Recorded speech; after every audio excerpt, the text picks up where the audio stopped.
I work with some of the most famous people in Hollywood, as well in the Silicon Valley. Does money and fame corrupt people? Money is a tool. Money only enhances, only maximizes the potential of them doing good if they are good people. And it does the opposite for the people who do not have good intentions to start with. I don't know how to be the executive chef for that particular event. Most of the time, I don't know how to be the executive nanny. I say, well, I don't know how you do it, but can you show me how you do it? How many people have said no to opportunities because they are like, I don't know how to do that? My mom thought Mayrita has to learn how to sweep and mop. And I said, I'm not doing that. She said, okay. And so that moment where you proved to her and to yourself that I am destined for something better. I became very good at doing that. I went to Beverly Hills.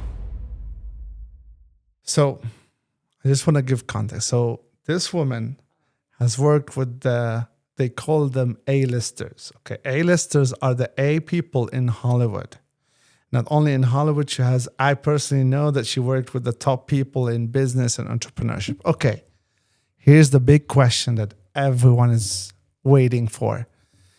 Does money and fame corrupt people? Money and fame corrupt only people that was already corrupted to start with. Because money is a tool. And for someone that has goodness in them, that has good pillars of characters and very protected values, money only enhances, only maximizes the potential of them doing good if they are good people. And it does the opposite for the people who do not have good intentions to start with. So it's a tool. It's a tool. So some people, if you're already a good person, want to do good in life, money will accelerate that, will amplify it. And if you're already on the wrong path, money will make you go further. Correct. Onto that wrong path. Correct. Yes. Okay. And that's why we see so many people that I have ended up doing horrible things to other people and then into hurting them families themselves too. And we see a lot of people that are depressed and very sad, and they're very sick, I would say, and they commit terrible things in spite of the fact that they are very wealthy. Some of them are famous. Some of them have everything that anybody can wish for when it comes financially speaking, but they cannot, since it's a tool, and everything that, all the tools that we need as human beings already inside of us, there is an intricate value. Money is in the outside. It's the tool that is in the outside. And therefore, see, they have been able to master the inner feelings, their inner thoughts, and they haven't been able to bring out all the tools they already have inside. They wouldn't be able to utilize other tools that are outside of them. So first, we have to master ourselves. We have to master our minds, our souls, our hearts, our spirits, and that's what they said. Before we think of business or doing business with anyone else, we need to take care of our own business. Okay, so another thing about these famous, are these all they have been already famous, and what did you learn about their backstory? Like there are some two types of rich people. There are rich people who were born in golden spoon, as they call them, and there are rich people who have literally started from ground up. So with your experience with them, what kind of stories did you learn that really affect you, or a life lesson from their success? Like how can people like watching or listening learn from your experience with these people? Well, there are some people that were born into wealth. They already, that's exactly what they said, with a golden spoon, in a golden crib. And they, from the beginning, they have a way to navigate, and they manners. They have a way to navigate communication, the way that they treat other people, and they acquire what is called emotional regulation. Emotional regulation can also bring some cognition on how to treat people so that the treatment that you give to others and the words that you give to others do not come and bounce back in a negative way. So they become more savvy, they become more dexterous, I would say. They have dexterity at this thing that is called living as a human being with all the resources that are at their disposal. And they tend to be more aware of their surroundings, but they also are in a golden cage.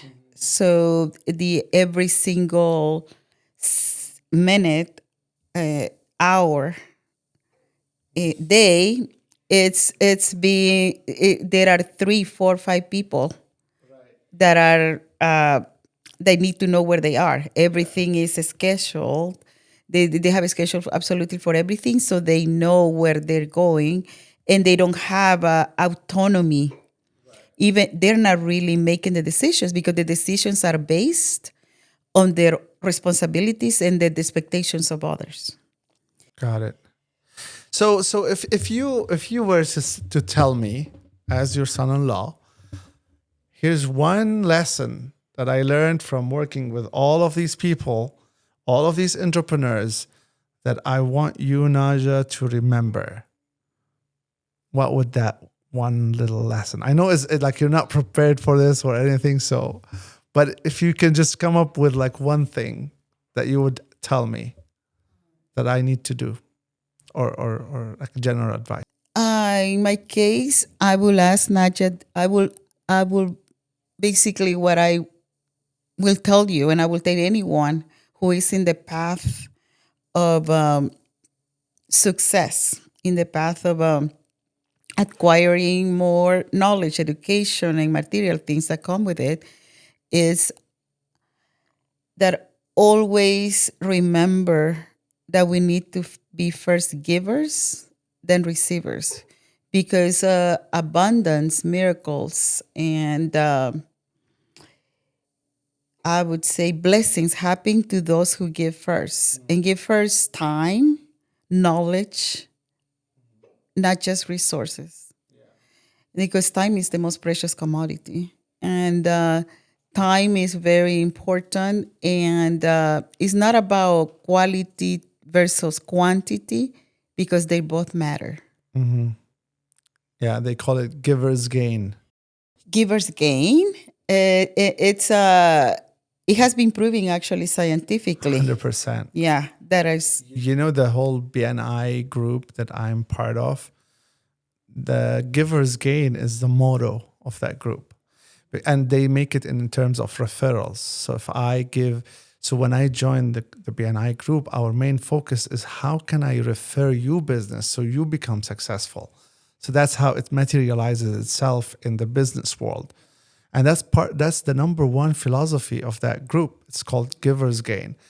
And so the idea is that when we join a community, the first we have to be on the look for how I can give my referral partners business, and expect no return. I mean, it's basically give first, and just people will be more inclined to give you back business when they receive first. Totally. And I seen that.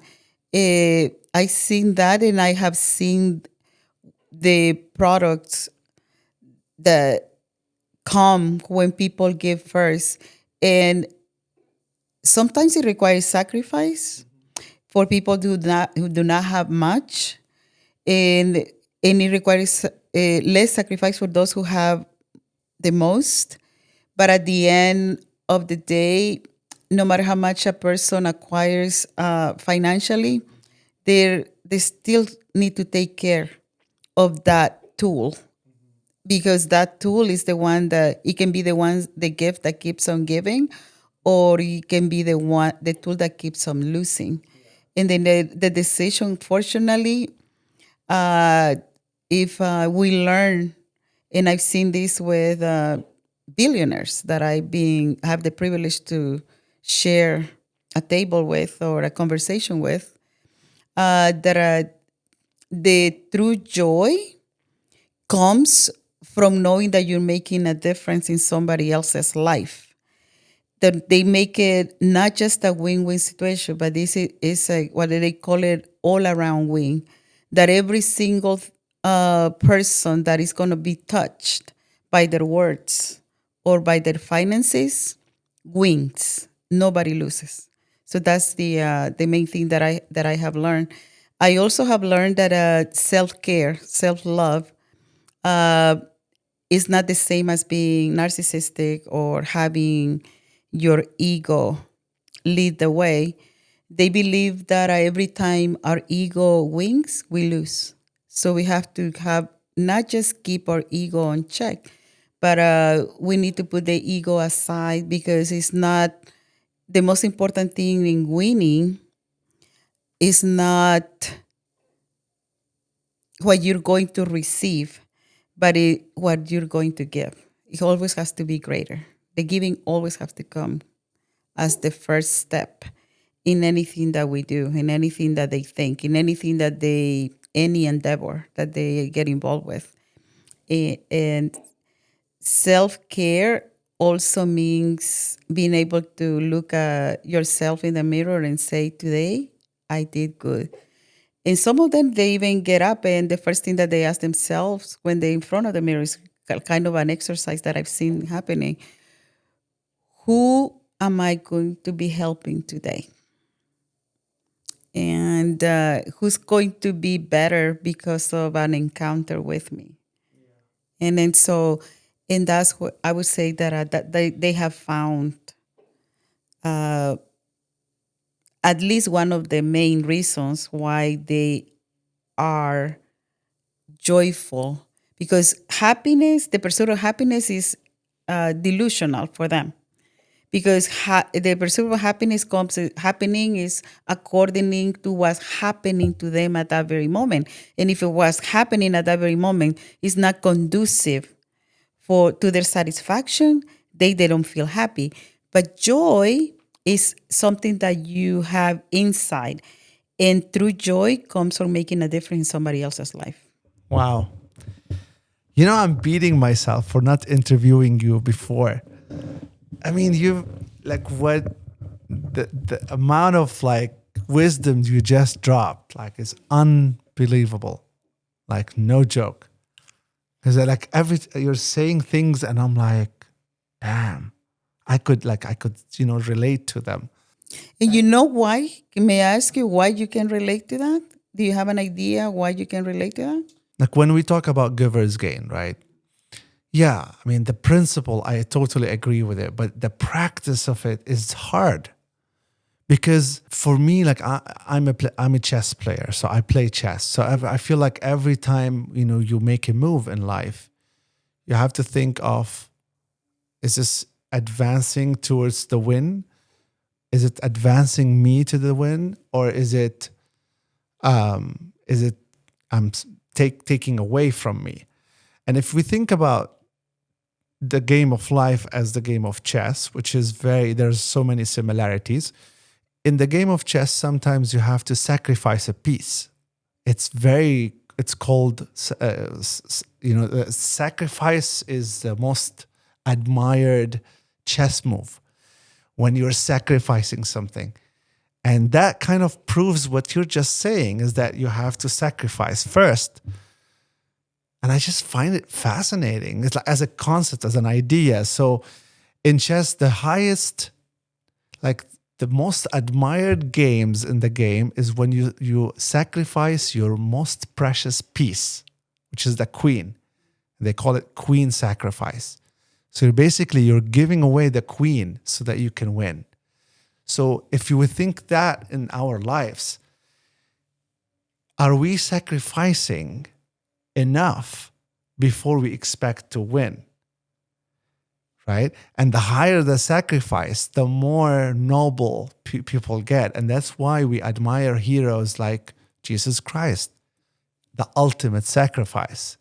He went on the cross to salvage the entire humanity. That's why he has the biggest following of, like one of the biggest followings. So yes, I was just going on that. Like when you ask me now, like why do I relate? This is why. But yes, well, but I also say that the reason that is relatable to you is because you have an inclination to be a giver.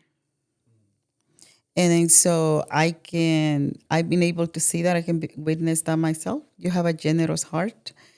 And also, when something is relatable, it's because you're able to see in me, in this case, through me, the people that I was speaking of, which is different people that I work with, you're able, and you're probably thinking, as hard as it gets, is doable. It's something that can be done. And it's a matter just like a muscle, right? It's a muscle. The giver uh, does that act of giving is like a muscle. Anything can be learned. Anything, absolutely anything can be learned. And the more we flex the muscle of giving, the better givers we become. So true. I mean, that also reminds me of my mom and my dad. I mean, the way the family was. So my mom is a giver. My dad is not stingy, but also like careful with money. Like he's super careful. Like he's always on a budget, and he saves money. And honestly, he was like probably the best one at all of us in the family at the craft of money. And he did a good life for us and himself. And both, we have real estate. We have a thriving business at the time, the school. But there was also that dynamic between the family, is that my mom is an excessive giver. My dad was like the one who's pulling. And there was so many fights and arguments between them about that. And, whatever the happening in the parents' side, it drills itself down to the kids. Always. Yeah. Always, because even lately we were talking to a friend of ours who was like also very wise, and he said everything has roots in childhood. Okay. Yes. Yes. So when I administer, or when I think of whether I'm a giver or not, or am I giving enough or not, I'm always thinking on what scale, my mom's scale or my dad's scale. Yes. You know Yes. what I mean? Yes. Yeah. Exactly. Yeah, because I try to be in the middle. I try. And I noticed that I'm also very, like, my dad used to make problems when mom would spend to give, and he would cause problems. I try like to learn from that, so I never question Diana's spending. Like, okay, you want to, like, I'm always pro for it because I have that. Like, I don't want to be my dad. You know what I mean? Um, but yeah, for me to muster the muscle of like take something precious that I have and I hand it over is a little tough for me. The thing is, like the example that you gave with your mom and your dad is like the yin and the yang, right? It's one was keeping the other in check. So it's a game usually that happens within the couples, and the finances does bring problems and conflicts because they haven't been able to learn the other people's language when it comes to giving. And the reason why people want to be successful and be materialistically speaking and having money is because that's one of the freedoms that causes less fraction, less I would say less friction in a marriage or in a relationship with a couple. Eh, because as the resources grow, there are more factors involved, but there also the person that is like in your case, in your mom, that is a giver, she's able to relate and see the reason that your dad is having financial success is related to the giving that she's giving to what she's giving to others. So it's like a prayer that is being answered through her giving. And then so she says, if I stop giving, I I stop the blessings. I stop the abundance. And then there's always going to be in a couple, like they say that opposites attract. And it's not necessarily the opposites attract. It's that the weakness and the strengths come and complement each other, because we're supposed to be whole. Nobody's supposed to complement us and come and complete us, right? We're supposed to be a complete human being, wholesome, complete, and totally interdependent, in order to have an interdependent relationship with the other person, with a couple or a sibling or a coworker or a business partner. Because the moment we are not interdependent, we become codependent. And codependency is what brings the most pain to a relationship. Because it's like, well, I didn't do this because you didn't do this, or I did this because you did this. And then in reality, is the strength and the weaknesses of one another is what fertilizes a marriage. When you mentioned about maybe the fruits of my dad's financial success, when you started to say that, I thought you're gonna say that he was financially successful because he was holding or restricting mother's giving. But then you continue saying he's successful because of mother's giving. And I'm like, like how it's interesting how we're thinking, like it's different way of thinking. And then I thought about that part.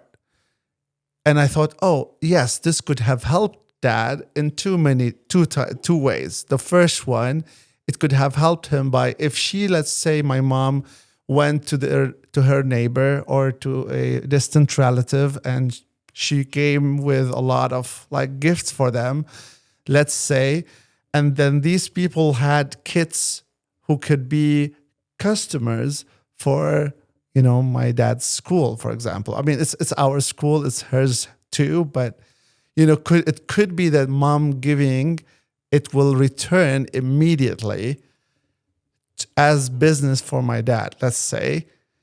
But I also thought about you saying that you are depositing positive energy and good things in the world, and then God is going to see that and then reward us different way. Is this what you meant? Well, it depends on the belief. In my case, yes, I totally believe in having a relationship with God, and I've seen the hand of God in different ways, in different stations and ages, in different phases of my life, and that I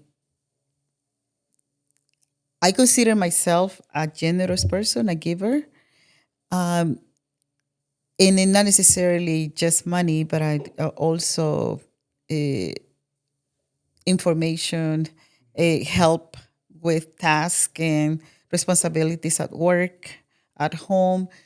And what I have noticed that the more I give, I'm talking to reasonable people. There are people who are just totally jerks and they don't care, but I'm talking reasonable people, which most people are reasonable. Uh, it's not that they feel that they owe you anything. It's just they feel that as paying it forward. So they might not give me anything, but it's paying it forward is a way of making sure that somebody else that you might never know is going to receive from the person that you gave, because of the merely act of being relatable as human beings, and tended to you're depositing in somebody else's bank. So seeds of giving, seeds of kindness, seeds of I would say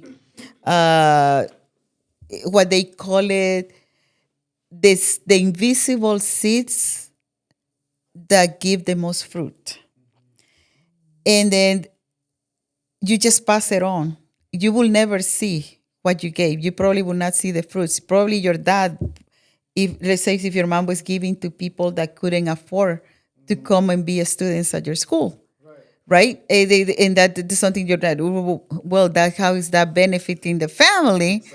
But in reality, is it could have been that one of those kids was going to come and steal from your family or somebody else in your community, and being caught and maybe at that very moment commit a crime because of the need of wanted to be fed or wanted to be listened to, or depending on what kind of deed your mom did for that particular family that had a domino effect on one of the children. And so you never know the miracles that were happening during that giving, because they are not, you didn't get measurable results. But the thing about kindness and giving is there's nothing to be measured, because it's a gift of the Spirit. I love that. Do the people that you used to work or you work for, do they give? They give a lot. Really? They do. How does that take shape, and why people like don't feel it? You know, they feel that the rich are getting richer, and they're like bastards. They are taking away from us, the regular people. I mean, that's what people think about rich people.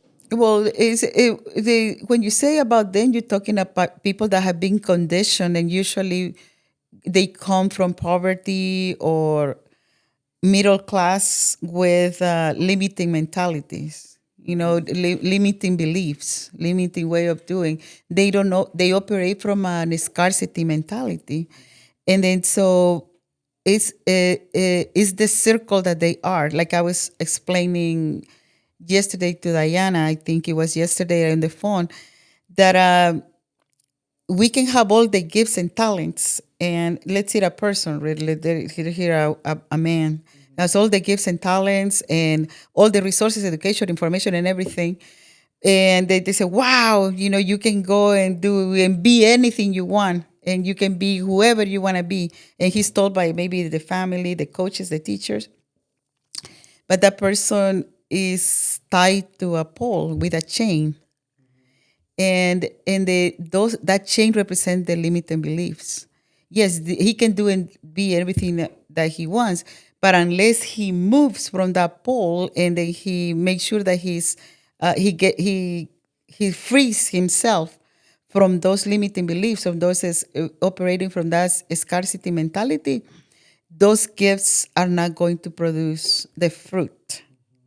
Those talents are not going to reach the those people who will benefit from those talents, because in that family and in that neighborhood, in that society, people think, oh well, the rich don't pay taxes. Of course they pay taxes. They pay a lot of taxes. They find ways, what they call it loopholes, to channel that money through nonprofit organizations, through food banks, to even uh, things that games, for example, or sports or things, whatever makes their heart sing, whatever they feel passionate about.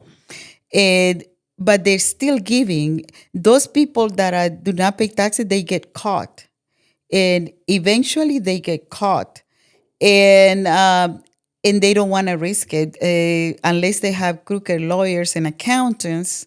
They wouldn't allow their client not to pay the taxes that are due, because there it's a lot of problems that comes with not paying taxes. That's for the regular Joe as well as the person that has a lot of wealth. And I've seen that. I witnessed that.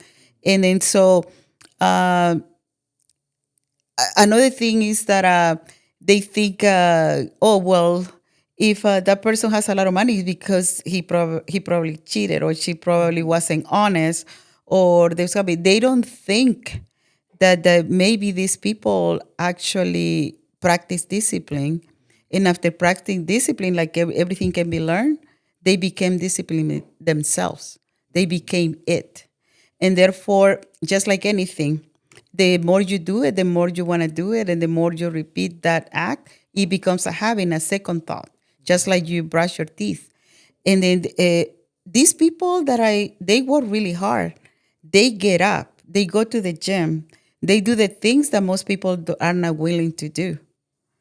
And if they are from all money, that they call it, people that they're born with a silver spoon or a golden crib, they are, I would say, conditioned from the beginning to work hard, to work smart, and also to make sure that they're responsible with their time, because time they know that they can never take it back.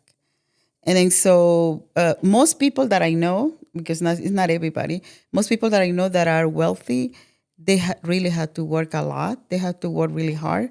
They work long hours, and they do go through personal and professional sacrifices. And they give a lot, you They said? they give a lot. That's the characteristic of the people that are, well, the people that are wealthy and that are joyful. Right. They are givers. Yeah. And you know how rich people give, it's through nonprofits who they build, and then they work the finances to that part of their actual business money goes to fund those nonprofits. And those nonprofits are still giving. They're not like not giving. They are still giving, but they're giving according to the mission of the entrepreneur themselves. In some instances, yes. Not all the wealthy people have their own foundations or nonprofit organizations. They choose other organizations. Sometimes those organizations are overseas, and Like the Bill Gates Foundation and stuff like that. well, Bill Gates Foundation, that's their own foundation. Yes, yeah, It that's seems like you have some beef with them. yeah. That's what they have the name. Yeah, yeah, it is their own organization, but they Okay. also collaborate and they also give to other organizations, Right. and also they help, like for instance with malaria, Yes. with yellow fever in other parts of the world, and that diminishes a lot of pain and sacrifice and death in other parts of the world. And they say, well, why didn't they not give that money over here? Well, thankfully we don't have yellow fever. We don't have to deal with yellow fever over here or with malaria here in the United States. And then there are some people that will use those funds in a way that they actually can save lives. I think I haven't formally thought about our conversation, our podcast, but I've thought about it informally. Let me explain that. So for me, because I do this for a living, right? So let's say a client comes on the door, they want to do this. What I will do is like I'll take their goals, what they want to achieve, and I research their business and I try to research their life a little bit, and I will come with thoughtful questions for their lives. Like to what would I want to ask this person? And I do it in a formal way because I have to it's not like I have to, but I made it a way out of respect to send them what I'm going to talk about to them, the questions that I want. And rarely they will come objecting or changing any of these questions. They like them a lot. And so that's when I formally think about what I'm going to ask a person. But with you, I've had the idea, and I know that you won't be able to mention names. I knew that. But I thought still there's so many lessons that you can teach by just being with those people who, you know, at least achieved what most people would dream to achieve. And it's not like to glorify them or anything. In the end of the day, they're humans like everybody else. And money is not everything in life. I totally agree with that. The beauty of money is that it gives you freedom to pursue the things that interest you most. For those who have found freedom within themselves, because if not, money becomes a slave. They become a slave to the money, because the more they get, the more they preoccupy themselves, the more they worry. So that we're talking about human beings who have achieved success, financial success, but they also feel that they're enough. They feel that they work on themselves. They done the hard work of getting to know themselves, of getting to know who they are. Because if you know who they are, even the most well, in this case, money. Let's talk about money. Money will not change you to become the best version of yourself, or to propel you to be to progress. But money can actually be very detrimental to people who are not ready to receive it, and they can actually cost them financial, mental, physical, spiritual anguish. I've seen that too. And then so we're just talking for people who have already worked on themselves and that they are ahead in the in this game that you call the game of life. Yeah. Yeah. Oh my gosh. Wow. Yes. So Any questions from the audience? Do you have any questions for mom? one thing that I will definitely say to my siblings is this life is not a competition in any way, shape, or form with anyone else. The competition is always with ourselves. And that whatever you don't like in another person, you have to go and work on yourself, because most of the things that we don't like about another person is because those are things that we deal with and that we recognize in us. And then so it's important to always give another one the benefit of the doubt. By giving the benefit of the doubt, we are extending to others mercy and grace. And mercy and grace is what we receive on a daily basis, for in this case from God, without deserving it, without having done anything to deserve it or earn it in any way, shape, or form. And then if I would have to go a little bit in my to my religious beliefs, what it is that there were 10 commandments in the beginning in the Old Testament, but when Jesus Christ came, he converted into two, and is love your God with all your strength, in all your mind, in all your spirit, in all your heart, and your neighbors as yourself. And the reason that there is a lot of desperation in this right now in the world is because we're not loving ourselves enough. So therefore, we cannot love our neighbor. Wow. And that's a great way to end this episode. But it was fun. I think it was great.